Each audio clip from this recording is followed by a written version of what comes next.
6 जून 2026 दिल्ली का जंतर मंतर। सुबह की शुरुआत तो आम दिनों की तरह हुई थी, लेकिन कुछ ही घंटों में जंतर मंतर एक ऐसे आंदोलन का केंद्र बनने वाला था जिसकी गूंज पूरी देश में सुनाई देने लगी।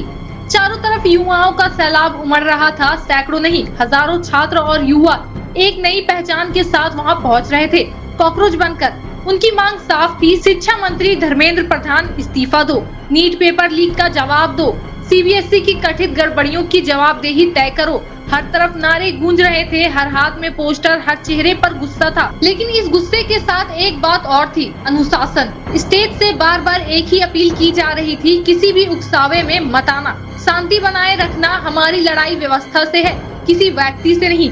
ऐसा लग रहा था कि सब कुछ नियंत्रण में है, लेकिन फिर दोपहर के वक्त कुछ ऐसा हुआ जिसने पूरे माहौल को अचानक बदल दिया।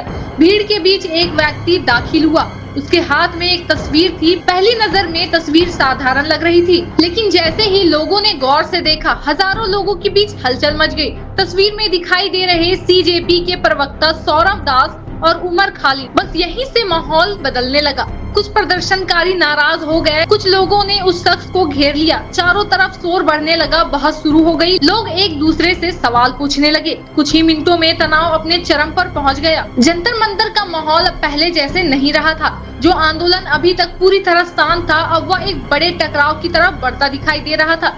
सबके मन में एक ही सवाल था, क्या अब हिंसा होगी? क्या आंदोलन बेकाबू हो जाएगा? क्या हजारों युवाओं की यह भीड़ किसी बड़े विवाद में बदल जाएगी? और तभी दिल्ली पुलिस हरकत में आई।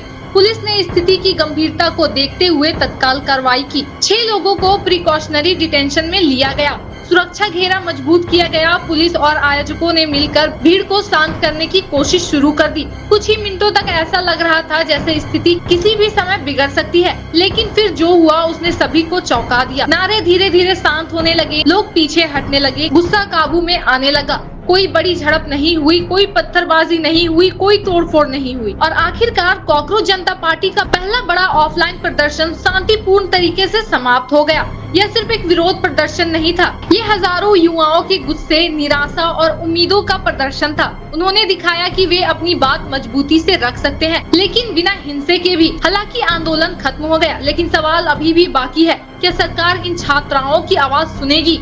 क्या नीट और शिक्षा व्यवस्था को लेकर उठ रहे सवालों का जवाब मिलेगा? क्या शिक्षा मंत्री पर इस्तीफे का दबाव बढ़ेगा, या फिर यह आंदोलन आने वाले दिनों में और बड़ा रूप लेने वाला है? क्योंकि जंतर मंतर पर शाम जरूर ढल गई, लेकिन युवा आक्रोश की आग अभी बुझी नहीं है और शायद ये तो सिर्फ शुरुआत है। आज जंतर मंतर पर हजारों युवाओं ने अपनी मौजूदगी दर्ज कराई है। कल यही आवाज देश के हर कोने में सुनाई दे सकती है। युवा शक्ति जाग चुकी है। अब देश की राजनीति और शिक्षा व्यवस्था पर इसका असर क्या होगा, इस पर पूरे देश की नजर टिकी है। TJS न्यूज के लिए मैं हूं आपकी होस्ट। अगर आप शिक्षा, राजनीति और देश की बड़ी खबरों से ऐसे ही एक्सक्लूसिव कवरेज चाहते हैं तो चैनल को सब्सक्राइब करें, वीडियो को लाइक करें और कमेंट करके बताएं कि आपको क्या लगता है कि छात्रों की मांग जायज है और क्या सरकार को अब कोई बड़ा फैसला लेना चाहिए।